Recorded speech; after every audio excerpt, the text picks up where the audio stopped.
Fusebox.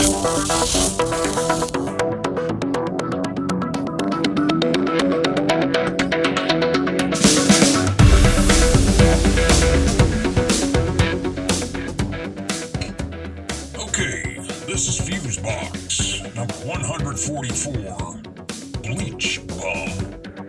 And you should put that pine sol cocktail down immediately. Yeah, and you also left out that little steel wool garnish. Right there, see? Yeah. Greetings, friends. And welcome in to this quarantined version of Fusebox, number 144. Oh, cleansingly called Bleach Bum. And I'm your wrapped in plastic because I like the sound it makes host, Mark Rose, and over there, right over there, surrounded in safety glass and his own atmosphere, is the dictator of decibels himself, Milt Keynes, everybody. Thank you kindly. You know, Mr. Keynes, folks are asking about you. Just tell them I sent them the damn money.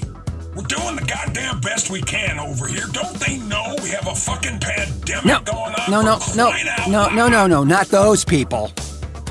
No, the folks on the exit ramp program. What? Yeah, and for the benefit of those not aware, that seems to include Mr. Keynes here as well, Exit Ramp is a show hosted by our fearless leader on the OnSug channel, Frank Edward Nora, that's ONSUG.com, or the Overnightscape Underground for those who may be acronym challenged. It's a great show, featuring many of the hosts of that aforementioned channel there, doing a little Zoom-tastic show, and it's a lively bit of conversation there, I will tell you. Now, at present, it's only the audio portion that is available. Although I do believe the video portion is recorded as well. At least it was last week. Perhaps Frank will make that available at some point. But in any event, it's great fun. And seriously has hosts from all around the world. We've had folks from Scotland, the UK, Berlin, the exotic port of call known as New Jersey, Illinois, New Mexico, Nevada, California, and of course, here in Oregon, all on the last one. And the one right before that featured some delightful folks from Australia as well. And you know what? It's been a hoot. Exit ramp, huh? Yes, and they were asking about you on the last one, sir. The man, the myth, the legend, that is Milt Keynes. Oh, well, cool. Yeah, I don't... I know. I'm a little camera shy. Well, I just never know what the hell to say on those things. It always feels weird. Well, I know you resist many forms of present-day social media. If by resist you mean never using it, then... it's just that your reclusive quality is curious to many, Mr. Keynes. I just thought it was really kind of them to inquire. Can I wear a mask? I see what you did there. Well, at least consider it, okay? I mean, we do it every weekend, and it's really a lot of fun connecting with these folks that I've listened to personally for years in many cases, but have never really seen them or, at the very least, conversed with them. Well, I appreciate the invite, bro, really. You know, that's kind of like when our parents used to say, "We'll see." Oh, in any event, much fun there. And friends, we have a bounty of oddball twists and turns and all sorts of stuff on our dockets here. It's even crazier than usual out there right now. There's lots of confusion and something akin to a failed lobster juggling attempt in terms of our federal government. But all that and Arnie Schmegman when we return. Rangers, did you ever think what it would be like traveling along in an open car without a windshield? The Fusebox.com. So we were talking at the top of the show there about exit ramp. And on the last one, we used the popular video conferencing tool known as Zoom for the rendezvous. And it was okay. One of the things I noticed was if you're on an iPad or anything with a kind of a limited screen dimension like that, if you get beyond, say, 8 people, you don't see anybody else. Even in grid mode, if for some reason it gets cut off, I'm not sure what it was, or maybe it was just a flaw in the momentary software, I don't know. But, I still have my reservations about Zoom, particularly its audio delivery system, which, if I'm actually honest with you, I think at times is really quite stinky and a little ugly on the side. But in spite of that, it's a fairly good method, and you can accommodate up to 100 people, I think, although I don't know, like I said, how you're going to see them all. Recently, however, some security issues have surfaced, in addition to the kind of lie they said initially. We'll get to that. But for one security issue, the potential for eavesdroppers to invade the call and thereby do nefarious things. As I understand it, the encryption is only one direction in Zoom, or at least as we record this, it is. So that creates an opportunity for some shady types to hijack a call or other stuff. So, in answer to this, enter Jitsi, whose developer, Emil Ivov, says you shouldn't have to be in a position to trust anyone. Ivov is the creator of the open-source text and video chat software Jitsi and head of video collaboration at 8x8, a company that acquired Jitsi in 2018. The firm sells services built on Jitsi's code, but still pays developers to maintain the open-source version. Jitsi Meet, as they call it, is a video conferencing app with some pretty handy features, like the ability to password protect your meetings or kick people off a conference. That could be good. But what sets it apart from the most well-known video conferencing services is that it's free. That's right. And you can run it entirely on your own hardware. You might have to have a little hardware savvy here, but you can download the Video Bridge software and use it to host video conferences that friends and colleagues can join through their web browser. The parent company 8x8 can't, quote, snoop on your conversation because it doesn't have access to your computer, which is a good thing. And because it's open source, you can inspect the code to make sure there aren't any backdoors. We'd like you to trust us, but you don't have to, Ivov says. Now, this is what I was talking about earlier. Zoom, at one point, advertised its service as end-to-end encrypted, which means that Zoom couldn't decrypt the communications flowing through its servers, even if it wanted to. Then, sadly, it emerged that the company has access to decryption keys. So Zoom now generally advertises itself as a service using encryption instead of end-to-end encryption, which, like I said, if security is a thing, that would be a thing. A Zoom spokesperson says the company plans to add end-to-end encryption in the future. Very few companies offer true end-to-end encrypted video conferencing. Apple's FaceTime service is one example. That's because it's fairly hard to do, according to Ivov. That, evidently, was a very big part of why the Italian company WeSchool incorporated Jitsi into its online classroom software. Heads up, teachers.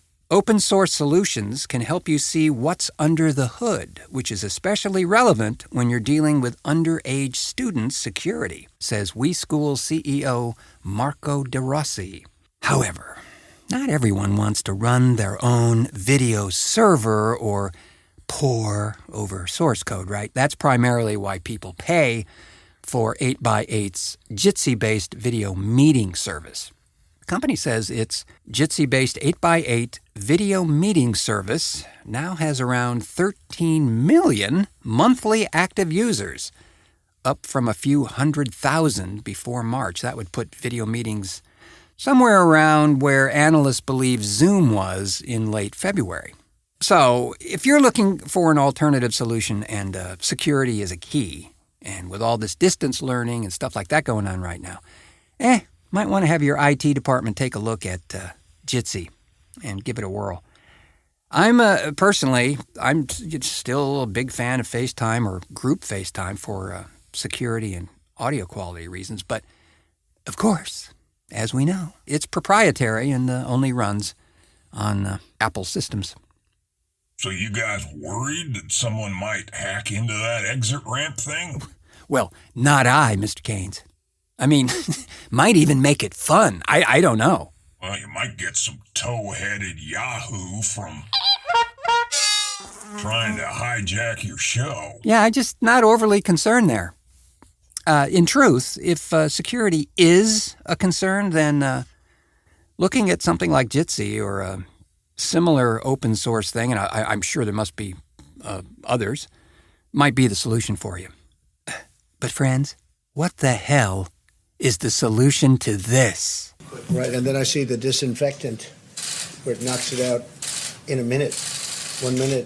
And is there a way we can do something like that by injection inside or almost a cleaning? Because you see it gets on the lungs and it does a tremendous number of the lungs. So it'd be interesting to check that. So let me just say from the start that I have heard from credible folks that oftentimes Orange Guy here is, by certain forms of mainstream media, taken out of context or rearranged to look even stupider than he does. But hold on, stop, apply break here. We cannot dispute what we are seeing and hearing with our own eyes and ears. The thing right here. This is not fancy footwork editing of Orange Guy's remarks, leaving out important context references. No, not this time. Not really any time, if you ask me. I know. But just for the sake of intelligent discourse, I sat there and watched that particular... God only knows why, because I sit there and cringe at the thing the whole time. My palms get sweaty, for Christ's sake. But I sat there and watched that situation evolve. Or was it devolve? He was not being sarcastic, as he says. He was also clearly addressing Dr. Birx with that ridiculous question about light and heat. And Dr. Birx? She looked like someone who was just told they were sitting on a rabid weasel. I mean, she could not want to get out of that situation faster. Horrible fate. Well, his secret chief medical advisor, Yosef Mengele, was just being sarcastic, too, when he did those experiments to see how much salt water a person could drink before dying. It's just shits and giggles, bro. Any relation to Nazi activities and this current administration is purely satirical. And in a truly free society, you wouldn't even care. Well, in the interests of science and the public good, let's check it out. Let's just check it out. We have a volunteer here, Mr. Arnie Schmegman.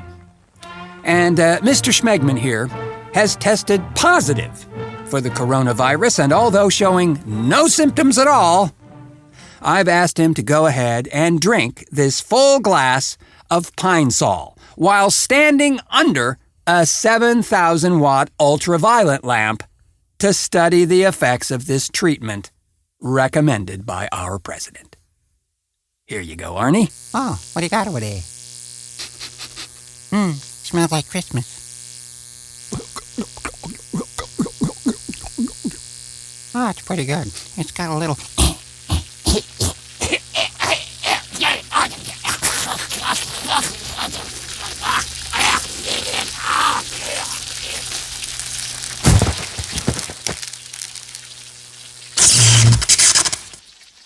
Yeah, might want to rethink that one, bro. Huh. Well, he's pine fresh anyway. We have, on good authority, FEMA, the Federal Emergency Management Agency, that they reportedly awarded a $55 million contract for N95 protective masks to a company with no medical supplies experience and whose parent company filed for bankruptcy. Perfectly normal. It's just par for this batshit crazy course. FEMA, evidently, gave the contract in April to Panthera Worldwide LLC, which is in the business of tactical training, according to the Washington Post. One of its owners said last year that Panthera's parent company hadn't had any employees since May of 2018, according to sworn testimony. It also has no history of manufacturing or procuring medical equipment at all, the news outlet reported. You're hired. Exactly. Panthera's worldwide parent company filed for bankruptcy last fall, and the LLC is no longer recognized in the state of Virginia, where it has its main office. James Punelli, one of the company's executives, said he's working his military contacts to obtain the masks. We've done DoD medical training over the years, and through those contacts with that community were brought sources of supply in order to assist in the COVID-19 response, Punelli told the Post. We made the connection with FEMA and offered these supplies to them. Right. Chuck Hagel, a former defense secretary, told the Post something was amiss about this order. This is not how the government procures training or any type of supplies, he told the Post. You just wouldn't do business with somebody like that. A FEMA representative told Business Insider the ordered equipment hadn't arrived as yet, but that Panthera had provided written confirmation that the masks were in the shipping phase of delivery, which is set for April 23rd. These masks were procured at about 400 times the rate that they would be from a 3M or other companies making them, where 3M, I think, charges around 60 cents for one of their masks, and these guys, $5. Can you say backdoor deal? I knew that you could. Oh, it just gets richer and richer, man. And speaking of rich, it's no secret. People will get very rich over a situation like this one. Not sure I want to be around for the karmic assessment and checkout for them, though.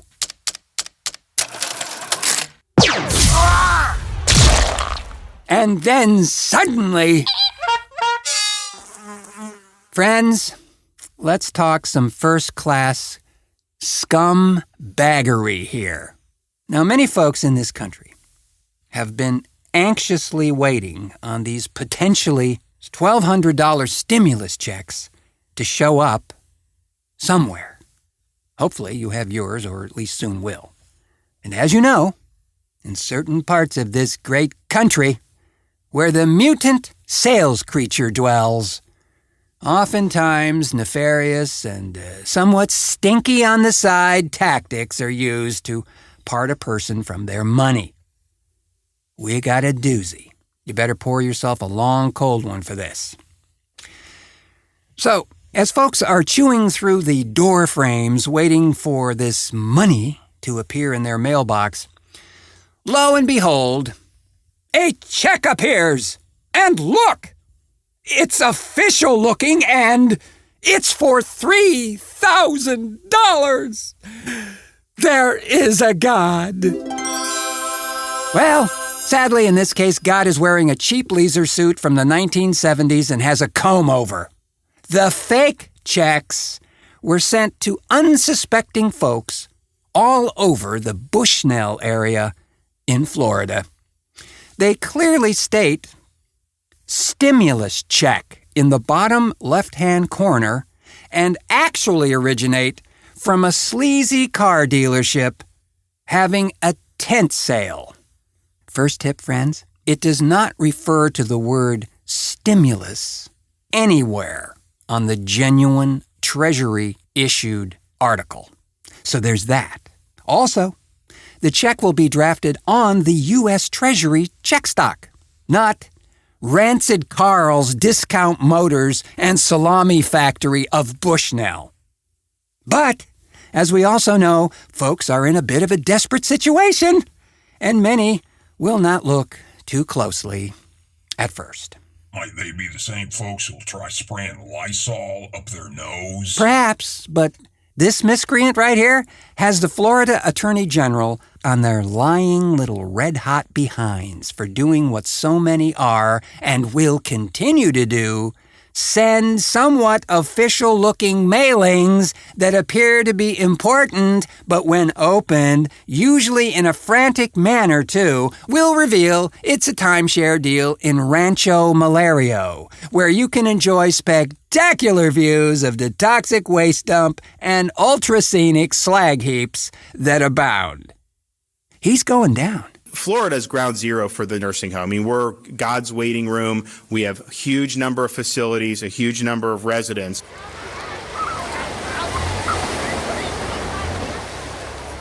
And of course, lest we forget, the splendid aerial snapshots of people flocking to a reopened beach in Jacksonville, which, as they say, made waves of the internet a day or two ago.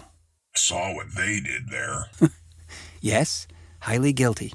So, there were lots of photos and videos around showing the now reopened beaches in Florida, with folks, easily 2 feet apart, if not closer than that in most cases. Governor Let Them Eat Beach, Ron DeSantis, Republican, said he gave the go-ahead for local beachfront governments to decide whether to reopen their beaches during a news briefing Friday.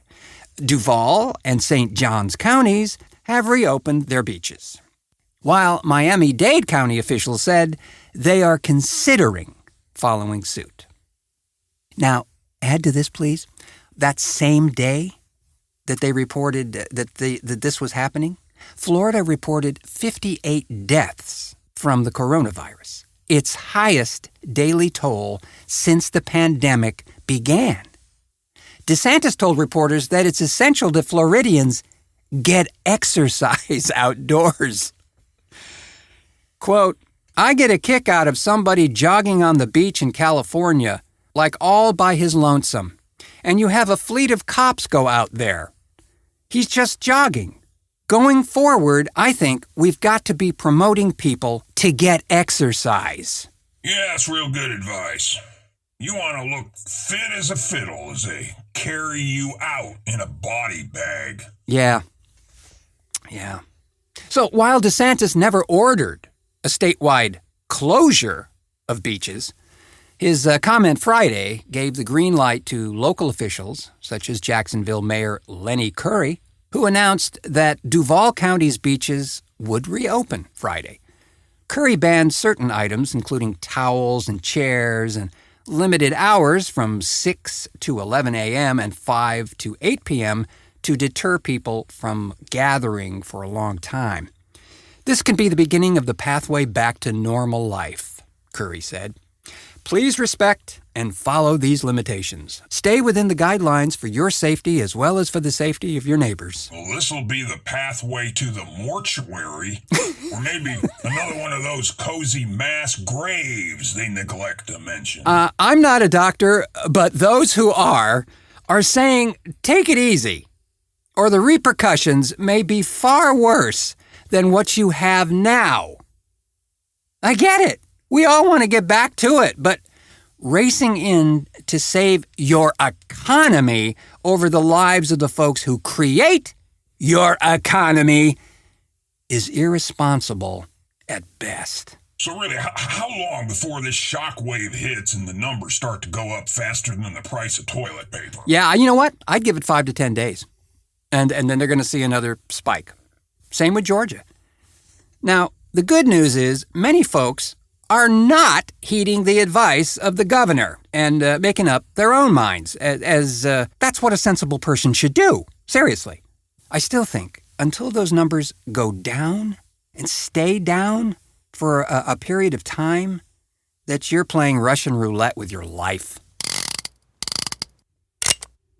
Yeah, we're all in the same roller coaster ride, friends, and it's one of those times where patience is truly the right medicine to use and not an injection of Formula 409, because... What do you have to lose? A lot. It's why we humbly plead the time-honored question... What the fuck, Florida? And with that, we'll grab our industrial-sized container of Lysol with its handy family-sized syringe and squeeze back under the dishwasher, but not before thanking our disaffected contributors. Did you see what I did? I saw what you did there, yeah. Eric Jurda and Nico Lane for making this edition of Fusebox safe and non-toxic, we guarantee. Thanks as always to the Chief Medical Officer of the Digital Meters, Milt Keynes, for technical assistance and random acts of cleanliness. Well, what? I have no idea. I panicked. And of course, thanks to you, friends, for once again bravely pushing play on this edition of the show. We know you have so many more things you could be doing, like sorting that sock drawer for the 38th time, or standing in different rooms to study and perhaps catalog the smells. Whatever it may be, we thank you for selecting us as your official time killer. May I remind you to please push the subscribe and or like button, if available, wherever you may have found this humble program, be it Apple Podcasts, Stitcher, iHeartRadio, or the now mythic Unsug channel themselves. We would appreciate it.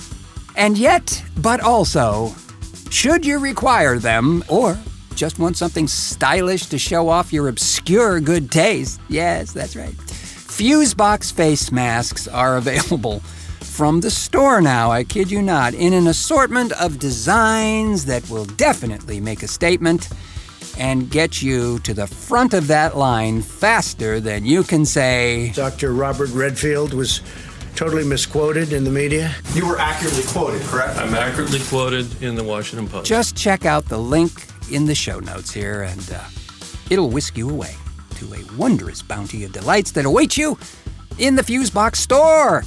We do so appreciate your patronage, particularly in these trying times. And I have been your living in denial because the property taxes are lower host, Mark Rose, saying, stay safe and healthy, friends, and until our next cartoon.